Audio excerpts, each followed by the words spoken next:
네, 이어서 보도록 하겠습니다. 제11조 3항을 같이 볼게요. 제1항이나 2항 2호에 따라 세관장 또는 관사로부터 평균세액 증명서를 발급받은 자나 2항 1호에 따라 평균세액 증명서를 발급한 자가 평균세액 증명서 기재된 수출용 원재료와 관세율표상 10단위 품목분류가 동일한 물품으로서 수출 등의 제공할 목적 외의 목적으로 수입한 물품에 대하여는 평균세액 증명서에 기재된 수출 원재료에 대한 관세 등의 환급이 끝난 경우에만 관세 등을 환급할 수 있다. 이 경우 물품별 환급액은 물품이 수입된 달에 평균세액 증명서 기재된 수출용 원재료의 평균세액을 초과할 수 없다라고 되어 있습니다. 이게 무슨 말을 하는 건지 설명을 드릴게요. 앞서 제가 말씀을 드렸던 것이 평균세액 증명서라는 것은 HS 코드가 동일한 물품의 평균 세액을 산출해서 환급을 하는 거였습니다. 그 말은 세부적인 물품의 규격이라고 하는 이 모델이라고 하는 거 있잖아요. 모델. 이런 것들이 서로 다를 수도 있는 거죠. 앞서 제가 말씀드렸던 것처럼 펌프라는 어떤 HS 코드를 쓰고 있다고 했을 때 그거에 대한 개별적인 모델은 다를 수가 있습니다. 근데 이 업체가 평균세액 증명을 하겠다라고 신청했던 겁니다. 이게 원칙은 아닌 거잖아요. 원래는 개별 물품별로 소요량을 산출해가지고 납부했던 관세를 환급하는 것인데 그걸 간소화하기 위해서 평균세액을 가지고 환급하겠다라고 말했던 거잖아요. 그러면 이렇게 되거든요. 그러면 이 업체가 취급하는 HTS 코드 10단위가 같은 물품은 다 평균세액으로 관세 환급을 하게 되어 있습니다. 근데 어떻게 되어 있는 거냐면 내가 비록 같은 물품을 수입하는 것이 있긴 한데 이게 모델이 달랐다는 것이죠. 내가 처음부터 여기 보면 수출을 할 목적으로 수입한 것이 아니라 수출 등의 제공할 목적 외의 목적으로 수입한 물품도 나올 수 있다는 것입니다. 그러니까 이게 처음부터 내가 생각했던 그 물품이 아니라 HS 코드는 일치가 되지만 다른 목적의 물품을 수입할 수도 있잖아요. 그쵸? 그런 일이 발생하더라도 어쨌든 평균세액 증명은 HS 코드 10단위별로 관리가 들어가기 때문에 내가 지금 기존에 했던 물품과 다른 물품을 수입하는 경우가 있다고 했을 때는 그거에 대한 문제가 발생할 수 있다라고 얘기한 것이거든요. 원래는 그 HS 코드 10단위가 같은 물품에 대해서 이 세부적인 모델이 다른 걸 하더라도 한 달 단위로 해서 평균세액을 가지고 관세 환급을 하는 것이 있었는데 내가 수출 등의 제공할 목적이 아닌 다른 목적으로 수입했던 물품은 원래는 관세 환급을 받는 대상이 아닐 수가 있던 거잖아요. 쉽게 말하면은 그냥 처음부터 얘는 어떤 그냥 국내에 납품을 할 목적으로 수입할 수도 있는 것인데 그 목적이 바뀔 수도 있거든요. 그러니까 수입할 당시는 그게 맞았었는데 실제로는 다른 용도로 쓸 수도 있어요. 수출 등에 제공할 수도 있다는 거죠. 예를 들면 내가 취급하는 물품들 중에서 A라는 모델과 B라는 모델, C라는 모델은 얘네들은 다 국내에 납품이 아니라 수출을 할 거다라는 생각을 가지고 수입하는 물품들이었습니다. 근데 같은 코드긴 하지만 이 D라고 하는 모델을 수입할 수도 있는 거잖아요. 얘는 처음에는 납품할 목적, 국내에서 거래할 목적으로 수입을 했었는데 그 용도가 바뀔 수도 있는 것이죠. 수입할 당시는 이러했지만 요거를 국내 거래가 아니라 수출 등에 제공할 수도 있는 거잖아요. 그러면 저희는 어쨌든 수입한 원재료를 가지고 수출을 하게 되면 관세 환급을 받을 수가 있는 거죠. 근데 문제가 뭐냐면 원래는 개별 물품별로 한다면 전혀 문제가 없었을 텐데 얘는 평균세액 증명이라 하는 것들을 활용하는 거였기 때문에 두 가지가 충돌이 발생할 수 있다는 것이죠. 이것 때문에 요 새로운 물품이 들어왔을 때 좀 충돌이 발생할 수 있다는 것입니다. 그러니까 뭘 요구하는 거냐면 야 이거는 환급 받을 수 있어. 하지만 기다려라고 하는 겁니다. 일단 여기 나왔던 거 있잖아요. 얘네들을 지금 하게 됨으로 산출됐었던 평균세액이라고 하는 것들 가지고 요 환급이 끝날 때까지는 이 금액 다 쓸 때까지는 기다리고 있으라는 거죠. 예, 그 말을 한 거거든요. 다시 한번 읽어볼게요.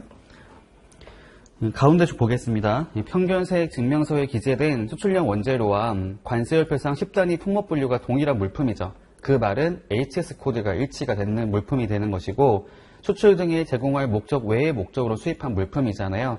아까 말씀드린 것처럼 처음부터 내가 환급을 목적으로 해서 수입하는 것이 아니라 그냥 국내에 납품할 것을 목적으로 해가지고 수입했던 거긴 한데 이걸 가지고 내가 수출도 할 수도 있단 말이죠.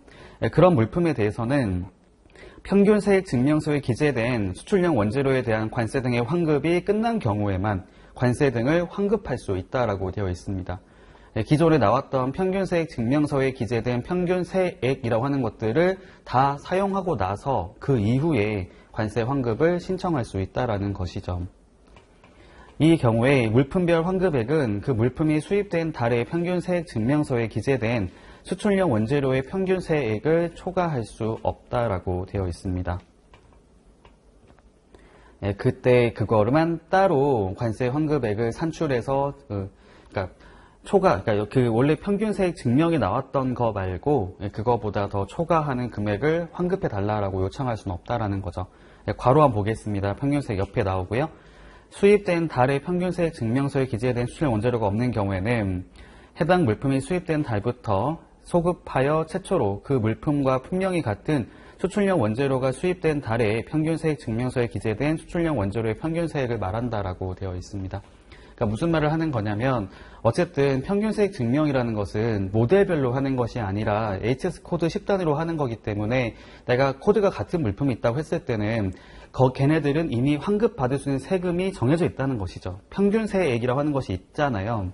그 금액을 초과해서 관세 환급을 받을 수는 없다라는 것입니다. 아까 말씀드렸던 8481, 80, 1090이라는 코드가 있다고 했을 때 그 코드에 대해서는 이 업체는 평균 세액 증명을 계산해 봤더니 단위당 20원 정도의 관세 환급액을 받는다라고 정해놓은 있었던 거잖아요. 근데 내가 같은 코드긴 하지만 내가 이 처음에 환급 용도가 아니라 다른 목적으로 수입했던 물품이었기 때문에 원래 거기는 반영되지 않았다고 생각할 수가 있어서 그거는 개별적으로 환급 신청을 하겠다고 할 수가 있단 말이죠. 하지만 그렇게 한다 하더라도 세관 입장에서는 당신이 지금 취급하던 이 코드에 대해서는 평균 세액이 20원으로 나와 있기 때문에 그거에 맞춰서 환급 신청을 하라고 얘기하는 것입니다. 이해되시나요? 기존에 환급을 받는 거랑은 따로 진행하면 되긴 하지만 어쨌든 HS 코드 10단위에 산정되어 있는 평균 세액을 초과해서 관세 환급은 해줄 수 없다라는 것이죠. 그렇게 하게 되면 세관도 관리가 안 될 수가 있거든요. 이해되시나요? 세관 입장에서는 당신은 이 코드에 대해서는 단위당 평균 세액을 20원으로 받았던 거 아니냐라고 얘기를 했던 것이고 그거에 대해서 그거 이상으로 그 관세 환급액을 따로 신청할 수 없다라고 얘기하는 것이죠.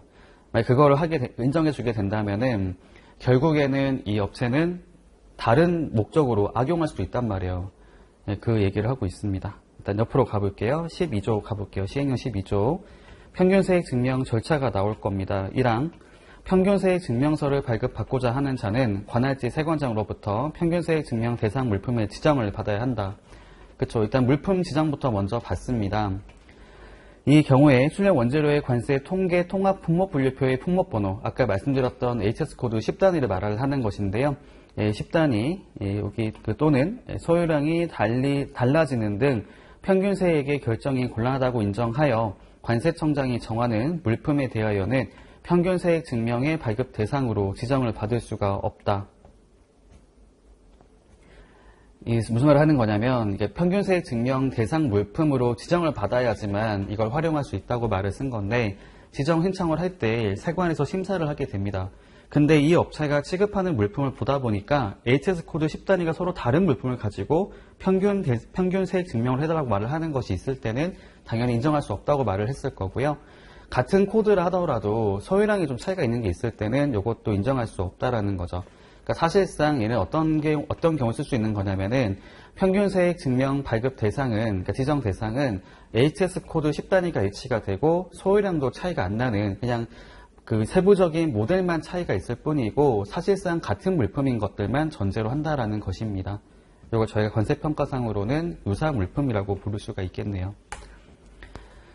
그렇게 얘기를 했고요. 2항에 가보겠습니다. 1항의 규정에 따라서 지정받은 물품에 대하여 평균세액 증명서를 발급받고자 하는 자는 다음 각호의 사항을 기재한 신청서에 관세청장이 정하는 증빙서류를 첨부하여 수출용 원재료를 수입한 날 또는 매입한 날이 속하는 달의 다음 달 1일 이후에 관할지 세관장에게 제출해야 된다.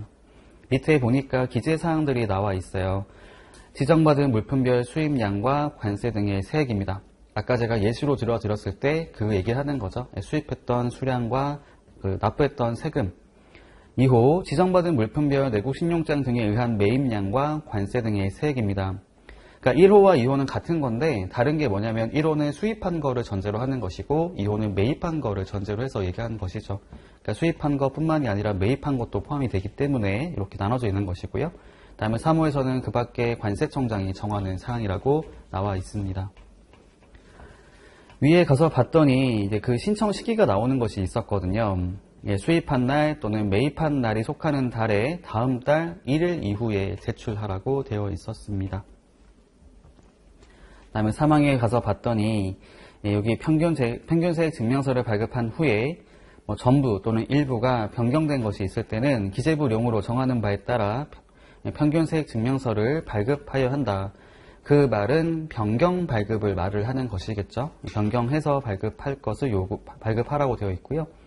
다음에 4항에 봤더니 평균세액 증명서는 품목번호를 기준으로 매월 수입하거나 내구신용장 등에 의하여 매입한 수출용 원재료 전량에 대하여 일괄 신청해야 된다. 여기 보시면 품목번호를 기준으로 라고 하는 말이 있습니다. 기준으로.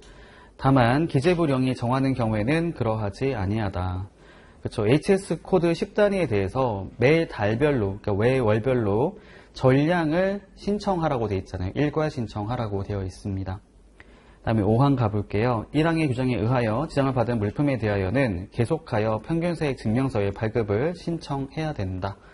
요 말이 뭐냐면 한 번 지정받은 물품에 대해서는 요거에 대해서 내가 필요에 따라 내가 선택적으로 개별 환급으로 하겠다. 그러니까 내가 실제로 납부했던 세금으로 관세환급을 하겠다라는 것을 인정할 수 없다는 것입니다. 한 번 지정받으면 그걸 계속해서 사용하라고 얘기하는 것이거든요. 6항 평균세액 증명서의 발급을 받아야 할 수출용 원재료에 대한 수입신고 필증 또는 기초원재료 납수증명서 등은 관세 등의 환급 신청 또는 다음 국내 거래에 따른 기초원재료 납수증명서 등의 발급 신청 자료로 사용하지 못한다. 라고 되어 있습니다. 그러니까 무슨 말을 하는 거냐면요. 평균세액 증명서의 발급을 받아야 하는 수출용 원재료라고 써 있는데 요거는 실제로 납부했던 거하고는 당연히 차이가 존재할 것입니다.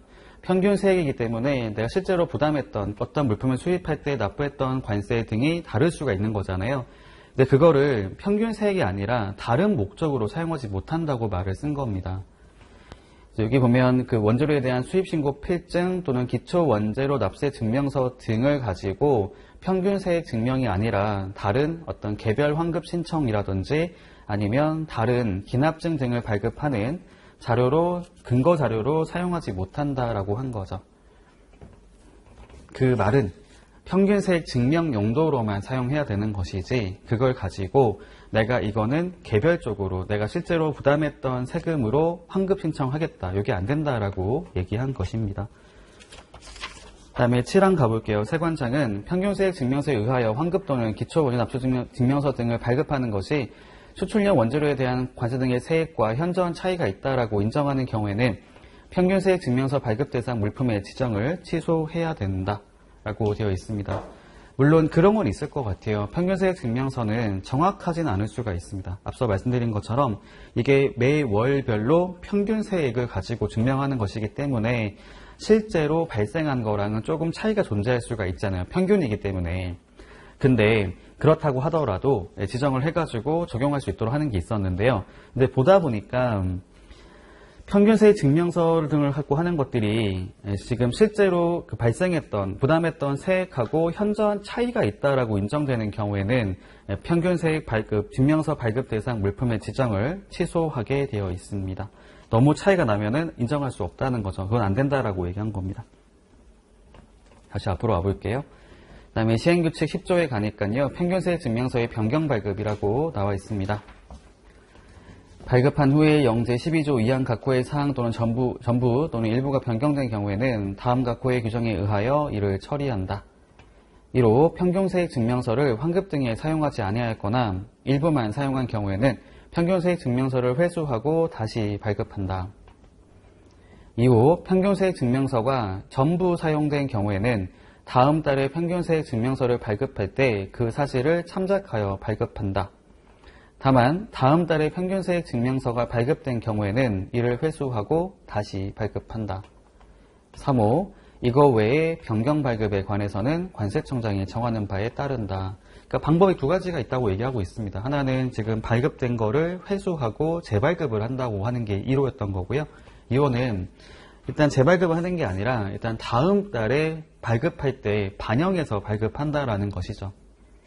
변경된 변경된 내용들을 참작해가지고 처음에 게시할 때부터 발급을 한다라고 나와 있는데 이미 발급된 것이 있다고 했을 때는 그때는 다시 똑같이 회수하고 새로 발급을 한다라고 되어 있는 거죠. 변경 발급하는 방법은 두 가지라고 얘기했어요. 이미 발급된 거를 회수해서 다시 발급하는 방법이 있고 이거 회수하지 않고 그냥 다음 달 시작할 때 변경된 걸로 그냥 처음부터 발급하는 방법이 있다라고 얘기했습니다. 다음에 시행규칙 11조 가볼게요. 일괄 발급 신청의 예외입니다. 아까 보셨던 영제 12조 사항 단서를 말하고 있고요.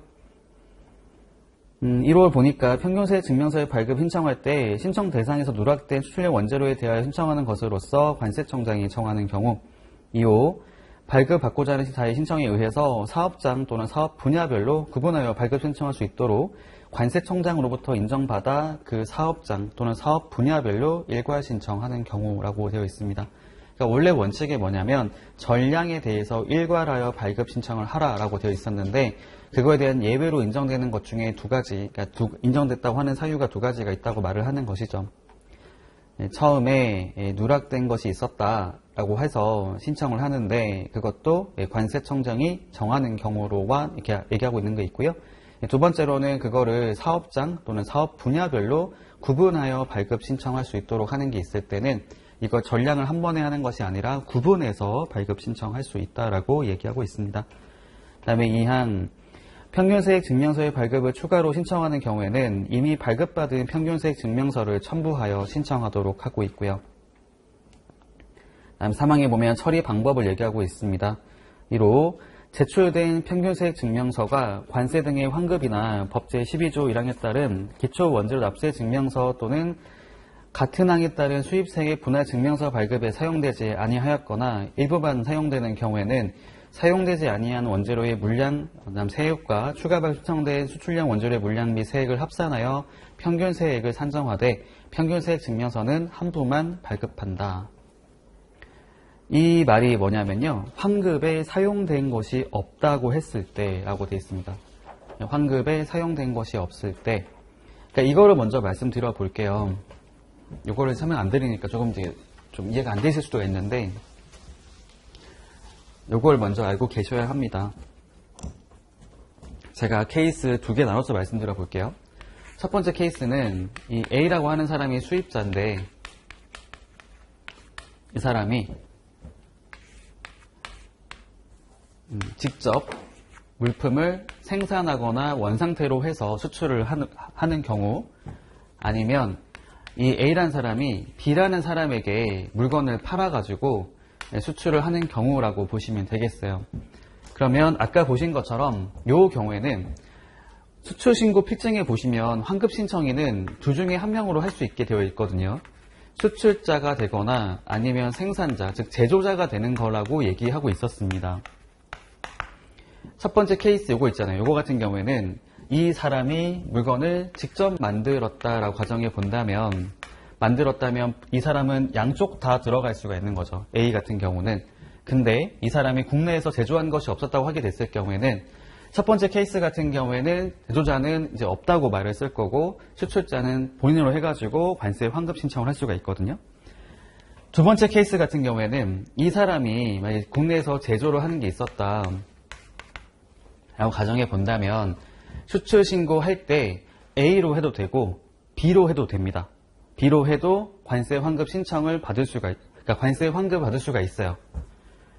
전제가 뭐냐면 이걸로 이해하시면 되거든요. 어쨌든 간에 수출 등에 제공된 것을 증빙하는 서류가 있을 텐데 증빙 서류에서 이 환급 받고자 하는 그 수입신고 번호라고 하는 것들을 특정할 수가 있다면, 그걸 직접 확인할 수가 있다면 그거는 그것만 가지고 하는 게 있어요. 그러니까 무슨 말을 하는 거냐면 말이 잘 못하는 것 같은데 이런 게 있어요.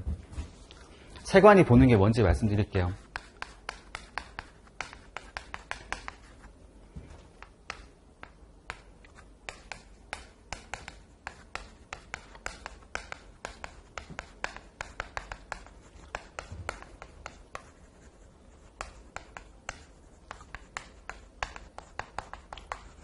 세관이 보는 건 이 세 가지입니다. 세 가지. 수입사실, 납부사실, 수출사실을 보는 겁니다. 각각에 대한 증빙서류가 필요하거든요. 수입했던 거에 관련해서는 수입신고 필증이라고 하는 걸 가지고 확인을 하게 돼요. 그 다음에 납부사실 같은 경우에는 일단 수입신고 필증을 가지고 하는 것도 가능해요. 여기 보면 납부한 세금이 적혀있게 되거든요. 근데 내가 이렇게 할 수가 있어요. 내가 직접 수입한 게 아니라 다른 사람이 수입한 거를 구매해서 수출을 하는 경우라면 그 경우에는 요 내용이 공유가 안 됩니다. 공유가 안 되기 때문에 이 납부했던 세금에 대해서는 양도했던 세액을 확인할 수 있는 서류가 필요하거든요. 그게 뭐냐면 두 가지가 되는 겁니다. 하나는 기초 원재료 납세 증명서라고 하는 것이 있고요. 이걸 제가 줄여가지고 기납증이라고 말을 써요. 기납증. 기납증 이렇게 부르거든요. 두 번째로는 수입세액 분할 증명서라고 부르는 것이 있습니다. 이걸 저희가 줄여가지고 분증이라고 말을 쓰거든요. 분증이라 말을 쓰는데 기납증 또는 분증을 통해서 내가 납부했던 세액을 확인할 수가 있어요. 세관에게. 세 번째로 나와 있는 것들은 수출신고 필증 등이겠죠. 수출을 직접 한 거라면 필증이 있을 것이고 보세구역 반입 등을 한 거였다면 반입 확인서라고 하는 별도의 서류가 있다고 보시면 됩니다. 그래서 항상 나오는 말이 뭐냐면은 수입신고 필증을 가지고 하는 경우라면 별도의 이런 서류 없이 환급 신청을 할 수 있게 되어 있거든요. 근데 내가 이거 직접 환급받는 것이 아니라 뭐 기납증이든 분증을 가지고 제3자가 환급을 받는 거라면은 그때는 이런 걸 발급할 때도 환급한 거랑 마찬가지로 이제 보는 것들이 있어요. 제가 다시 한번 말씀드릴게요. 이게 어떤 거를 말을 하는 거냐면 이렇게 보면 됩니다.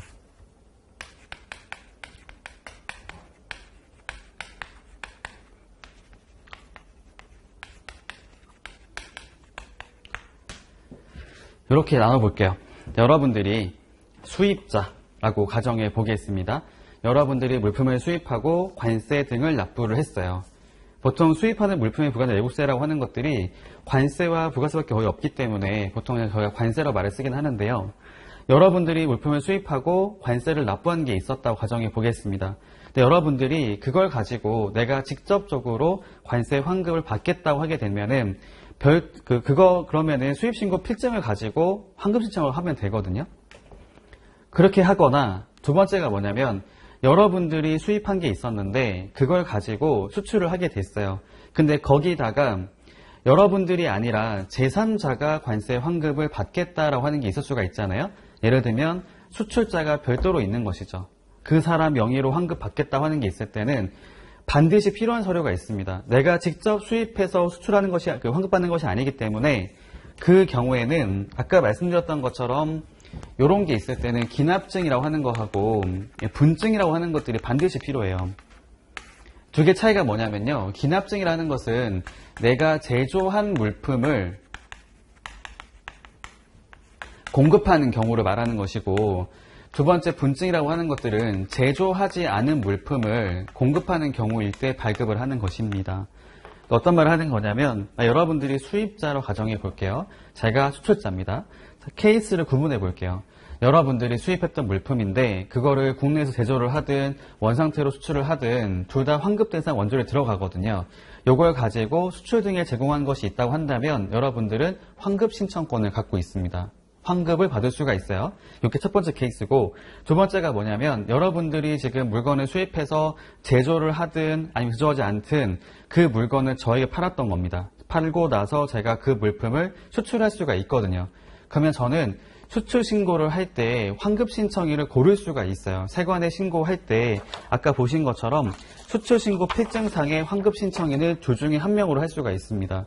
제가 환급을 받겠다고 할 수도 있고 아니면 여러분들에게 환급 받게 해줄 수가 있어요. 그렇게 할 수가 있거든요. 여러분들이 환급을 받는 경우라면 여러분들이 세금을 직접 낸 거기 때문에 수입신고 필증만으로도 납부한 세금을 확인할 수가 있잖아요. 그러면 그걸로 끝나는 것인데 제가 환급 받겠다고 하게 되면 어떤 일이 발생하는 거냐면 환급을 받고자 하는 사람과 수입 세금을 납부한 사람이 서로 달라지는 거잖아요.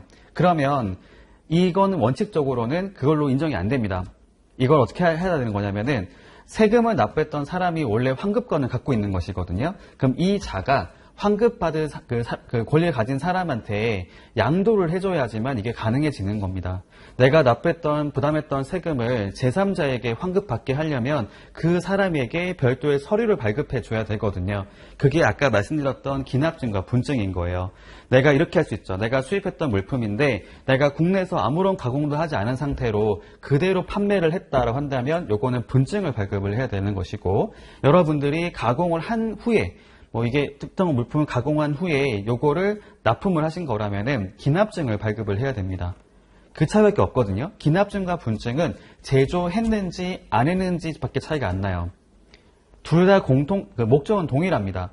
내가 지금 세금 부담했는데 내가 아니라 제3자에게 관세 환급을 받을 권리를 양도하기 위해서 발급하는 것이거든요. 아까 같은 경우 있었잖아요.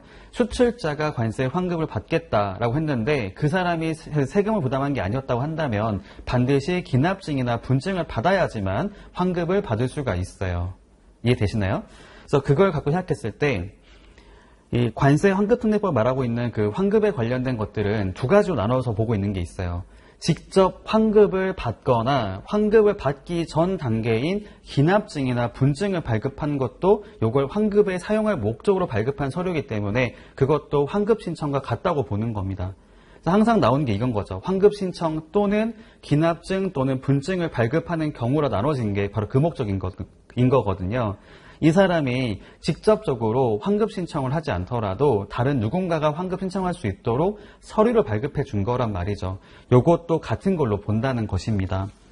자, 설명을 좀 어렵게 한 것 같아서 다시 설명드렸는데 다시 앞으로 가볼게요. 제가 무슨 말을 한 거냐면요.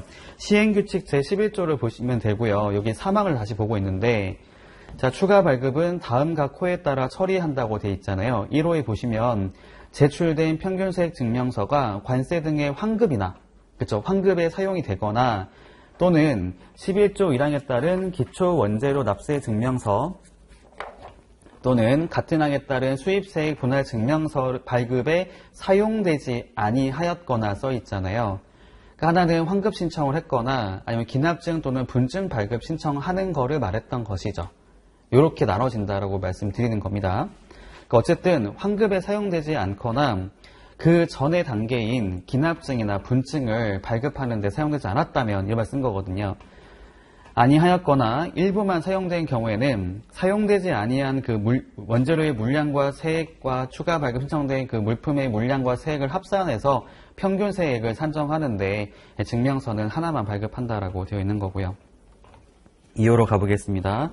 제출된 증명서가 관세 등의 환급이나 기납증 또는 분증 발급에 전부 사용된 경우에는 다음 달의 평균세액 증명서의 물량 및 세액과 추가 발급 신청된 것을 합산해서 평균세액을 산정한다 라고 되어 있습니다.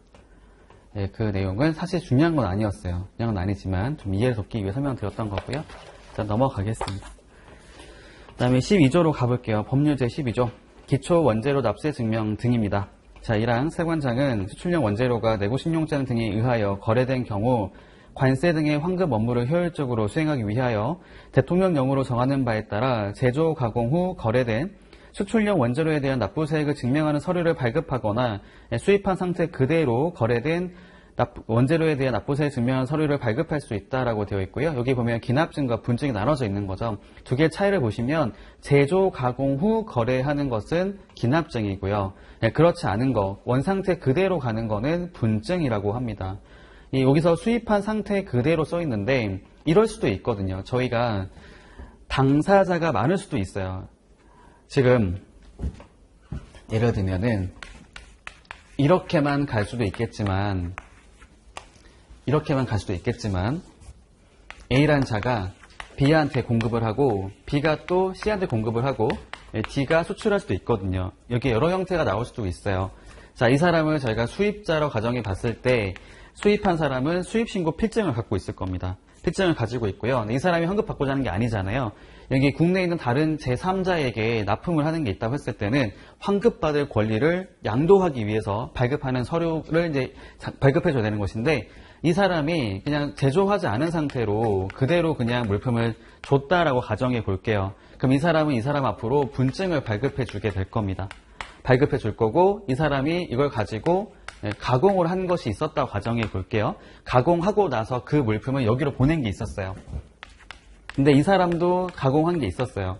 요게 지금 처음에 납품했던 것이 원재료였던 것이고 얘가 중간재라고 가정하고 얘가 제품 형태라고 가정해 보겠습니다. 그러면 계속 가공할 수 있는 거 아니에요. 이 사람은 얘한테 물건 보낼 때, 공급할 때 제조를 하고 보냈잖아요. 그래서 얘는 기납증을 발급하는 겁니다. 이 사람은 보니까 본인도 지금 이걸 가지고 제조를 하잖아요. 그러면 또 기납증을 발급하는 거예요. 제조를 안 했다고 한다면 분증을 발급하면 되는 것이고, 이해되시나요? 본인이 공급하는 물품에 대해서 제조 가공했다면 기납증을 발급하고, 그게 아니라면 내가 물품을 수입한 상태 그대로라고 하는 것들이, 이 수입이라고 하는 것들이 앞서 봤던 게 있었잖아요. 외국에서 국내로 들어온 것도 수입이지만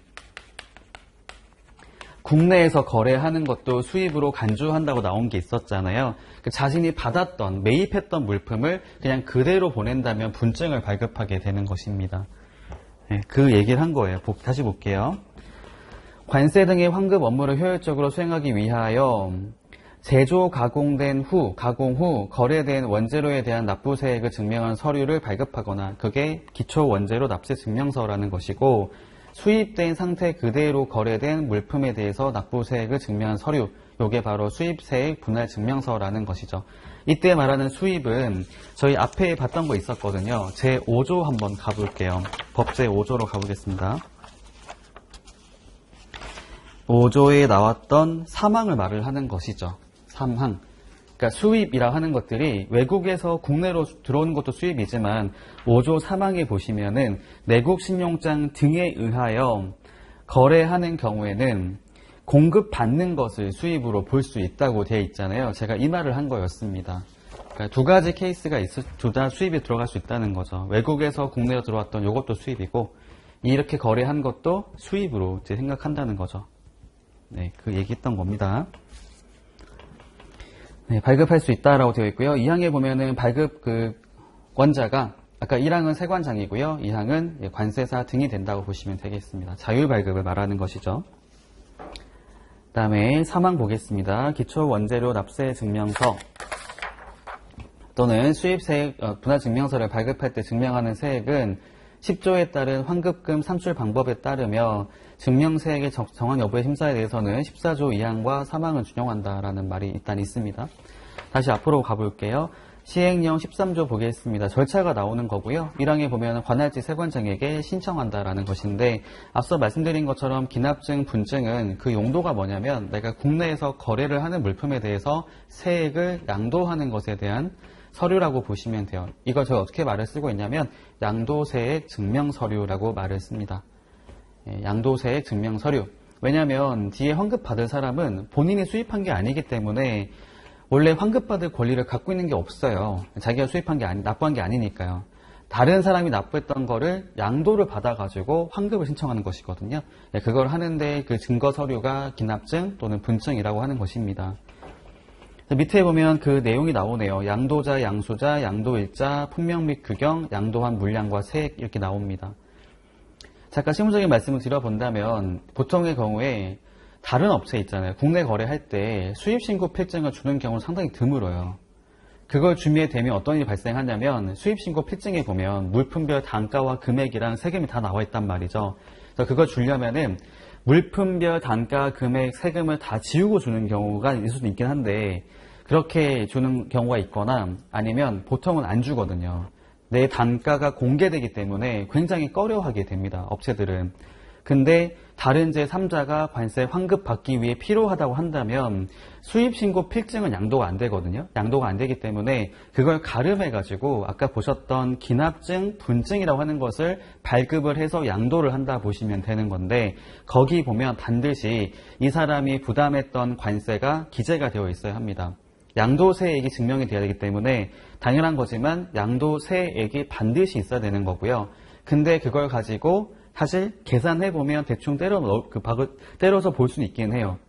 이 사람이 나이 납품했던 물품이 보니까 HTS 코드가 이건데, 이거 같은 경우에 관세율 얼마기 때문에 총 수량과 총 관세가 나와 있을 거 아니에요. 대충 알 수 있습니다. 이게 가격 얼마가 나오겠구나 라고 하는 걸 알 수가 있거든요.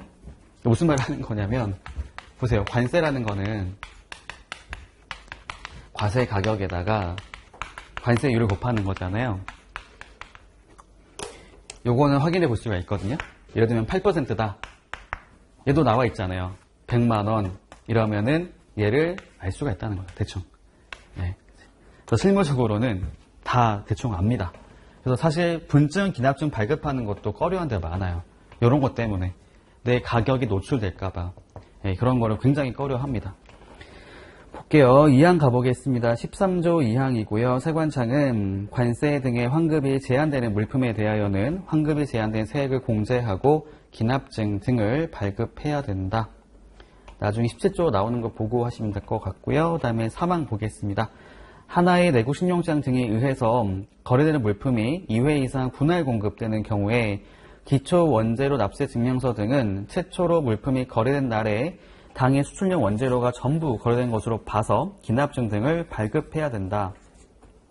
하지만 다만 수출용 원재료 공급하는 자가 원하지 아니하는 경우에는 그러하지 아니하다라고 되어 있습니다. 이게 무슨 말인지 말씀을 드릴게요.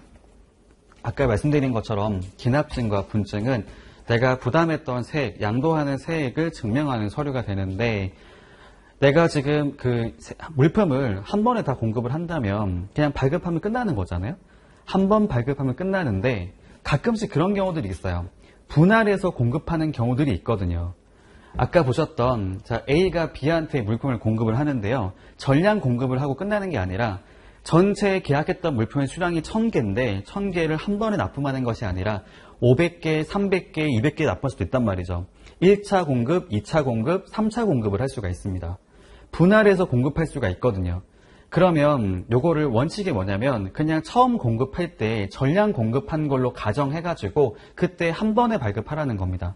기납증 또는 분증에 보면 물량 나온도 말씀드렸잖아요. 그거를 한 번에 그냥 전부 공급한 걸로 가정해가지고 그렇게 발급하라고 되어 있어요. 그게 왜 그런 거냐면 양도세액을 관리하는 목적 때문에 그렇습니다. 그렇잖아요. 여기 지금 처음에 납부했던 이 사람이 양도하는 세액이 예를 들면 100만 원이다 로 가정해 봤을 때 얘를 한 번에 그냥 100만 원 발급해서 주게 되면 끝나는 것인데, 얘를 뭐 분할하는 그 물품에 따라 가지고 쪼개서 발급한다 그러면은 당연히 관리하는 데 있어서는 어려울 수밖에 없는 거죠. 그러니까 처음 공급할 때 전부 그냥 전량 공급한 걸로 가정해 가지고 한 번에 발급하라고 하는 게 원칙이에요. 하지만 단서가 있죠. 공급하는 자가 원하지 않는다면 그러하지 않는다. 나는 구분이 필요하다라고 한다면 그렇게 할 수 있다는 것입니다.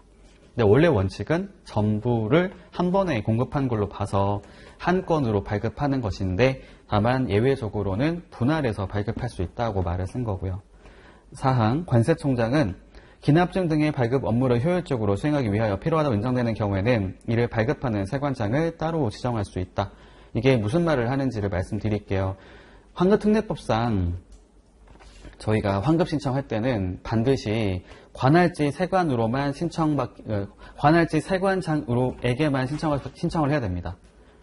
한번 가정해 볼게요. 여러분들이 제조를 직접 하는 회사를 운영하고 있어요. 회사가 경기도 수원에 있다라고 했을 경우에 여러분들은 반드시 환급 신청은 수원세관밖에 못합니다. 물품이 수원에 있는 게 아니라 다른 데서 그러니까 다른 사람이 물품을 공급한다 하더라도 수출을 할 때도 통관지는 부산 아니면 인천이 될 수가 있을 거잖아요. 물론 다른 것도 가능하긴 하지만 일반적으로는 만약 출항지에서 신고한다 가정해 본다면 인천이나 부산에 와서 통관할 거란 말이죠. 그거랑 관계없이 여러분들은 관할지 세관에게 환급 신청밖에 못합니다. 다른 세관에 할 수가 없거든요. 환급은 관리 목적상 통관지 세관에서 다른 세관에서 못하게 되어 있어요. 반드시 관할지 세관장에게만 하게 되어 있거든요. 그래야 이게 지속적인 관리가 가능하잖아요. 그런 게 있는데 기납증과 분증은 예외가 인정이 됩니다. 걔네들은 다른 세관에서도 발급할 수 있어요. 관할지 세관이 아니라 다른 세관에다가도 내가 발급을 해달라고 요청할 수가 있어요. 그게 지금 요 내용인 거거든요. 사항에 보시면 효율적으로 수행한다라는 것은 반드시 관할지뿐만이 아니라 다른 곳에서도 발급할 수 있게 할 수 있다라는 얘기인 겁니다. 실제로 그렇게 하고 있거든요. 분증과 기납증은 관할지 세관이 아닌 다른 곳도 해도 된다라고 말을 하고 있는 겁니다. 넘어갈게요. 그 다음에 법 13조 가보겠습니다. 정액 환급률표라고 나오는데 일단 요거는 어떤 건지를 말씀드릴게요. 힘드네요. 숨이 차네요. 숨이 차. 자, 환급 신청파. 환급의 종류라고 하는 것을 제가 언급을 해보겠습니다. 환급특례법상 환급 종류는 크게 두 개로 나눠지게 됩니다. 기본 원칙이 뭐냐면 개별 환급이라고 부르는 것이거든요. 개별 환급은 내가 수출 등에 제공했던 물품이 있다고 쳤을 때 거기에 들어갔던 소요량을 개별적으로 산출해서 관세 등을 환급받는 방식입니다. 이게 원칙이거든요. 여기 안에 보시면은 제조하고 나서 환급받는 게 있고 제조하지 않은 물건인데도 환급을 받는 것이 있어요. 이렇게 두 개로 나누거든요. 어쨌든 얘네들은 개별적으로 납부했던 관세 등을 산출해서 그거에 대한 환급을 받는 것입니다. 이거 저희는 개별 환급이라 말을 쓰거든요. 요거는 장점이 뭐냐면 정확하게 산출이 가능하다라는 것이 장점인데 단점은 소요량을 계산할 수 있어야지만 이게 가능해요. 계산이 안 된다면 개별 환급을 신청할 수가 없습니다. 근데 아까 말씀드린 것처럼 소요량으로 하는 것들 산출하는 것이 되게 쉬울 것 같지만 실제로는 안 그럴 수도 있거든요. 그래서 요거를 가름해가지고 나온 게 뭐냐면 정액 환급이라고 하는 것들을 따로 두는 것이 있습니다. 정액 환급은 말 그대로 정해진 금액에 따라서 환급을 해준다라는 것이거든요. 여기 안에 보면 두 가지가 있어요. 첫 번째가 뭐냐면은 연산품 공급, 연산품 정액 환급 또는 그렇게 부르는 게 있어요. 특별한 물품이라고 나오는 것이 있어요. 두 번째로는 간이정액 환급이라고 하는 것이 있습니다. 위에 나왔던 연산품 같은 경우는 실무적으로는 없는 제도입니다. 이론은 있긴 하지만 실제로 사용하고 있지 않습니다. 그래서 저희가 정액 환급 말할 때는 얘만 말을 하거든요. 간이정액 환급은 많이 쓰는데 아까 말씀드렸던 연산품이라 했던 거 있잖아요. 얘네들은 규정이 있긴 한데 실제로는 적용하고 있지 않습니다. 활용하고 있지 않아서 보통 제가 말을 할 때는 정액 환급이라고 하는 것들은 간이정액 환급을 말한다고 보시면 돼요. 요거는 뭘 말하는 거냐면 개별 환급으로 하는 것이 원칙이지만 이렇게 하는 것이 어렵다라는 걸 감안해 준 겁니다. 소요량 계산하는 것이 어렵기 때문에 그냥 딱 별도로 정해진 금액만큼을 환급해 주겠다라는 거죠. 정확하진 않더라도. 그거 얘기를 하는 겁니다. 볼게요. 정액 환급률표라고 나오고요. 일단 정액 환급을 할 때는 대상 물품, 환급이 되는 물품들을 고시를 먼저 해요. 고시해서 거기 나와 있는 물품에 대해서만 환급을 해주거든요. 한번 보겠습니다. 정액 환급률표라고 되어 있고요. 1항 관세청장은 단일 수출용 원재료에 의해서 둘 이상의 제품이 동시에 생산되는 등 생산 공정이 특수한 수출 물품과 중소기업 수출 물품에 대한 관세 등의 환급 절차를 간소화하기 위해 필요하다고 인정되는 경우에는 대통령령으로 정하는 바에 따라 수출용 원재료에 대한 관세 등의 평균 환급액 또는 평균 납부 세액 등을 기초로 수출 물품별로 정액 환급률표를 정하여 고시할 수 있다라고 되어 있죠. 일단 고시 주체는 관세청장인데요. 여기 위에 나왔던 그 내용이 뭐냐면 아까 말했던 연산품 공급, 정액 환급을 말하는 것입니다. 여기에 뭐냐면 하나의 물품에 하나의 재료에 대해서 둘 이상의 제품이 동시에 생산되는 것을 말하거든요. 특수 물품이라고 말을 씁니다. 특수한 물품. 두 번째로는 중소기업에 적용되는 간이정액 환급입니다. 요걸 할 수 있다라고 되어 있죠. 이 모든 것들은 정액 환급을 하는 것들은 관세청장이 고시한 물품에 대해서만 적용이 되는 것들이고요. 고시할 수 있다고 나와 있고, 그다음 2항에 보면 환급률표에 정하여진 금액은 생산하는 데 드는 수출용 원재료 수입할 때 납부한 관세 등으로 봐서 환급한다고 되어 있잖아요. 실제는 그러지 않을 수 있겠지만 그렇게 가정해서 환세 환급을 한다라고 되어 있고요. 다음에 사망. 정액 환급율표를 적용받을 수 있는 자는 대통령령으로 정하는 바에 따라 관세청장에게 정액 환급율표로 정하여 고시할 것을 요청할 수 있다라고 되어 있습니다. 한번 가정을 해볼게요. 여러분들이 중소기업이라고 한번 가정해 볼게요. 그러면 개별 환급을 하는 것이 되는 건 알겠는데 이게 되게 너무 어려워 보이는 거예요. 복잡하고 관리가 안 돼가지고 이렇게 하는 건 좀 무리가 있는 것 같아서 요거라도 해보려고 지금 생각하게 됐는데, 여기에 적용이 되려면 아까 말씀드린 것처럼 고시된 물품에 한정해서 적용하는 것이거든요. 근데 내가 취급하는 물품이 고시된 물품에 해당이 된다면 그거는 적용하면 되겠지만, 내가 취급하는 물품이 고시가 안 되었을 수도 있습니다. 관세청 고시로 가면 간이정액 환급율표라고 해가지고 적용 가능한 코드가 쭉 나열되어 있거든요. 거기에 내가 취급하는 물품이 없다면 내 물품도 넣어달라고 요청할 수 있다는 것이죠. 그게 지금 사망을 말한 겁니다. 고시해달라고 요청할 수 있다는 거죠. 정액 환급율표에 거기다가 넣어달라, 내 것도 같이 포함해달라고 요청할 수 있다는 것이고요. 다음에 사항. 관세청장은 수출구조, 원재료 수입구조, 관세율, 환율의 변동 등으로 정액 환급율표에 고시된 환급액이 많거나 적어서 이를 적용하는 것이 부적당하다고 인정하는 경우에는 적용을 중지하거나 전부 또는 일부를 조정하여 고시할 수 있다라고 되어 있습니다. 그러니까 기존에 고시를 한 게 있었는데 그 내용이랑 지금 돌아가는 걸 봤더니 너무 안 맞는 거예요. 안 맞는 게 있으면 원래 고시했던 것들을 잠깐 멈추게 하거나 적용을 중지하거나 아니면 조정을 해가지고 새로 고시할 수 있다라고 되어 있어요. 그런 것들이 바로 그거 조정고시라고 말을 쓰는데, 일단 옆으로 가볼게요. 14조 보겠습니다. 정액 환급의 기준. 여기 보니까 정액 환급율표는 기본 원칙은 품목번호를 가지고 한다고 되어 있습니다. 이 품목번호는 HS코드 10단위를 말하거든요. HS코드 10단위를 가지고 정하는데 필요한 경우에는 품명 또는 규격별로 정할 수도 있다. 기본 원칙은 HS코드 10단위로 정하는 것입니다. 그래서 그런 게 있어요. 저희가 수입을 할 때는 HS 코드별로 관세율이 결정되어 있기 때문에 저희가 품목 분류를 잘못하게 되잖아요. 그러면 과소나 과다, 납부가 발생할 수가 있습니다. 내가 원래는 관세율 8%의 물품인데 0%로 신고를 했다라고 한다면 나중에 발각되면 추징이 될 수가 있거든요. 반대로 마찬가지가 돼요. 근데 여기 보니까 정액 환급 같은 경우에는 HS 코드에 따라서 미리 정해져 있는 금액이 있어요. 정해진 금액이 있는데 내가 HS 코드를 잘못 분류하게 되잖아요. 그러면 과다, 과소 환급이 발생할 수가 있습니다. HS 코드 A라는 코드가 있는데 거기는 관세 환급을 얼마를 해준다라고 하는 게 있는데 내가 그거를 잘못 분류해가지고 다른 쪽으로 분류할 수도 있잖아요.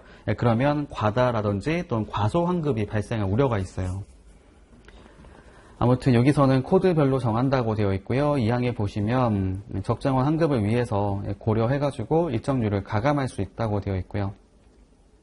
그 다음에 3항에 가서 봤더니 수출 물품 또는 내구 신용장 등에 의해 거래된 물품이 정액 환급율표에 기재된 경우에는 수출 등에 제공된 날 또는 내구 신용장 등에 의하여 거래된 날에 시행되는 정액 환급율표에 정하여진 바에 따라 환급하거나 기초 원재료 납세 증명서를 발급한다. 다만 관세청장이 정하는 바에 따라 정액 환급율표를 적용하지 않기로 승인을 받은 경우에는 그러하지 아니하다라고 되어 있어요. 일단 그 정액 환급율표라고 하는 것들은 계속 개정이 된다고 보시면 되거든요. 한번 만들어진 걸 끝나는 것이 아니라 아까 보신 것처럼 조정을 계속 하기 때문에 개정되는 게 많아요. 이걸 어떤 금액으로 할 건지 말해주는 게 이거거든요. 그 시기라고 하는 것들은 수출 등에 제공된 날이 있으면 그 날짜, 내구 신용장 등에 따라서 국내 거래한 날짜가 있으면 그 날짜에 시행되고 있는 정액 환급율표에 나와 있는 금액대로 관세 환급액을 산출한다라고 되어 있는 것이고요. 이거에 대해서 나는 적용하지 않겠다, 정액 환급을 적용하지 않겠다라고 하는 승인을 받은 그 비적용에 대한 것도 요청할 수 있다는 것입니다. 잠깐만 더 말씀해 주실게요. 이게 무슨 말인지 설명드릴게요. 자, 여러분들이 관세 환급을 받을 수 있는 상황이 됐다 가정해 볼게요. 어떤 물품을 직접 수입하거나 아니면 수입된 물품을 다른 업체가 수입한 물품을 구매해가지고 수출 등을 한다고 가정해 볼게요. 그럼 여러분들은 관세 환급을 받을 수가 있다라고 생각할 수가 있는데 그 경우에 두 개 중에 하나를 고를 수가 있거든요. 개별 환급으로 하는 것이 좋거든요. 좋은 게 뭐냐면 환급액이 정확하게 나옵니다. 내가 실제로 납부했던 세금만큼은 돌려받기 때문에 관세 환급액이 좀 많이 나온다는 장점이 있어요. 근데 복잡하잖아요. 어렵기 때문에 정액 환급을 내가 고려해 볼 수도 있어요. 정액 환급은 고시된 물품별로 그 환급액이 정해진 것이 있는데 이게 굉장히 적습니다. 적어서 심한 경우는 100배 이상 차이 날 때도 있어요. 내가 이게 개별환급을 하게 됐을 때 금액이랑 정액 환급 썼을 때 금액이랑 차이가 꽤 많이 나거든요. 많이 나가지고 원래 처음에 할 때는 이제 업체들이 보통 요걸 많이 요구합니다. 이게 어려우니까 이렇게 해주세요 말했는데 요걸 보니까 너무 차이가 많이 나거든요. 보통은 그때 바꿔요. 요걸로 했다가 바꾸거든요. 바꿀 때는 내 마음대로 바꿀 수가 없습니다. 요거든 한번 결정하면 다시 적용 안 하겠다라고 하니까 그러니까 한번 결정하면 이게 쭉 가야 되거든요. 뭘 바꿀 수 있긴 하지만 기본 원칙은 쉽게 변경이 안 되게 되어 있어요. 내가 처음에 간이정액 환급을 적용하겠다고 할 수가 있거든요. 그러면은 요걸 하다가 아까처럼 마음이 바뀔 수가 있잖아요. 그러면 세관에다가 비적용을 하겠다라는 신청을 해야 됩니다. 비적용 신청했을 때는 그냥 받는 것이 아니라 세관에서 승인을 했을 때만 이게 바뀌게 되거든요. 내가 오늘부터는, 다음 달부터는 간이정액 환급을 적용받지 않겠다라는 거에 대해 신청하기 한 게 있었고 세관이 동의를 하잖아요. 그러면 그 이후부터 수입되는 물품부터 그게 적용이 되는 겁니다. 그 전에 건 소급이 안 되거든요. 소급이 안 돼요. 내가 예를 들면은 2달 전에 수입했던 자재가 있었는데요. 이거 보니까 세금이 너무 많이 나오는 것 같은 거예요. 근데 내가 그 전에 정액 환급 받고 있는 게 있었는데 너무 차이가 많이 나는 것 같아 보이길래 내가 전에 한 달 전에 들어왔던 거를 내가 관세 따로 환급받기 위해 가지고 오늘 세관에 신청해가지고 비적용 승인을 받았다라고 했을 때 그걸 받으면 소급해서 하는 게 아니라 그러면 그 이후에 수입된 물품부터 변경된 걸로 할 수 있게 해줍니다. 결국에는 소급해서 안 되기 때문에 내가 저번 달에 수입했던 거는 기존에 간이정액 환급을 받은 게 있다고 쳤을 때는 개별 환급이 불가능하게 되는 거예요. 그걸 잘 몰라가지고 보통 관사들이 실수를 많이 하거든요. 소급해서 된다라고 컨셉을 했는데 안 되거든요. 그러면 화주가 난리칩니다. 난리쳐요. 뭐 욕하겠죠? 뭐라 하겠죠? 그런 게 있는데 비적용 승인이라고 하는 게 있다라고 설명드리고 싶은 겁니다. 내가 적용받지 않겠다라고 하는 게 있을 때는 내 마음대로 하는 것이 아니에요. 요거는 선택할 수가 있지만 선택하는 것, 적용하기 위해서는 반드시 세관에게 정액 환급 적용하겠다는 승인을 받거나 반대로 이걸 적용하지 않겠다라고 하는 비적용 승인을 받았을 때만 다른 걸로 바꿀 수가 있습니다. 내 마음대로 바꿀 수는 없다는 거죠. 적용 승인을 받으면 세관 승인을 받으면 다른 걸로 변경은 가능하지만 내 마음대로 왔다 갔다 할 수가 없다는 겁니다. 네, 밑에 좀 볼게요. 그다음에 5항에 가서 4항에 갔더니 정액 환급 율표가 적용되는 물품에 대해서는 16조 적용하지 않는다 써 있는데 15조가 뭐냐면 그거거든요. 하나 넘겨보시면 나오는데 특수공정 물품 있죠. 연산품이 불렀던 그거하고 16조는 간이정액 환급입니다. 이 두 개를 같이 할 수가 없다는 거죠. 여기 보면 15조에 따른 것이 적용되는 것에 대해서는 16조를 적용하지 않는다고 되어 있습니다. 두 가지는 같이 사용할 수 없다는 거죠. 다음에 5항 제3항 단서에 따라 비적용 승인을 받은 자의 모든 수출 물품에 대하여는 정액 환급 율표를 적용하지 않는다라고 되어 있습니다. 아까 말씀드렸잖아요. 내가 세관에게 정액 환급 적용받지 않겠습니다 라고 하는 게 있을 때는 그때는 그 자가 취급하는 모든 물품은 다 개별 환급으로 이제 바꿔서 하라는 것이고요. 6항 보겠습니다. 비적용 승인을 받은 자가 관세청장이 정하는 바에 따라 정액 환급 율표의 적용을 신청하거나 정액 환급 율표의 적용 승인을 받은 자가 다시 비적용 승인을 신청하는 경우에는 그걸 승인받은 날부터 2년 안에는 이를 신청할 수 없다고 되어 있어요. 요게 이제 걸리는 겁니다. 아까 말씀드렸잖아요. 내 마음대로 바뀌는 게 아니라 한번 적용하면 이거는 최소한 2년 동안에는 변경이 불가능합니다. 불가능하거든요.